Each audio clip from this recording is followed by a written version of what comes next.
ഇന്ന് നാട്ടിലും അറബ് രാജ്യങ്ങളിലുമായി ചെറിയ പെരുന്നാൾ ആഘോഷിക്കുന്ന എല്ലാവർക്കും എൻ്റെ ഈദ് മുബാറക്. നിങ്ങൾ ഈ വീഡിയോൻ്റെ ആദ്യം കണ്ടത് 3 വർഷം മുന്നേയുള്ള ഞങ്ങളുടെ ഒരു പെരുന്നാൾ തലേന്നായിരുന്നു കേട്ടോ. മാസപ്പിറവി കണ്ടു എന്നറിയുന്ന സമയം തൊട്ട് പിന്നെ അങ്ങോട്ട് ആഘോഷമാണ്.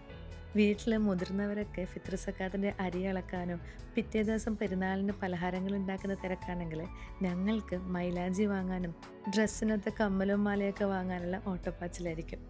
എല്ലാ തിരക്കുകളും കഴിഞ്ഞ് അന്ന് രാത്രി എല്ലാവരും കൂടി ഒരു വീട്ടിൽ ഒത്തുകൂടും. പിന്നെ മൈലാഞ്ചി ഇടലായി, പാട്ടായി, തക്ബീറായി.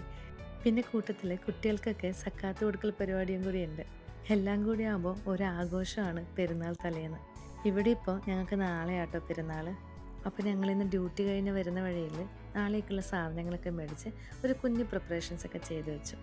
കഴിഞ്ഞ മാസം നാട്ടിൽ പോയി വന്നതുകൊണ്ടാണെന്നറിയില്ല, ഈ പെരുന്നാളിന് കഴിഞ്ഞ 3 തവണത്തേക്കാളും കുറച്ചധികം സങ്കടമുണ്ട്.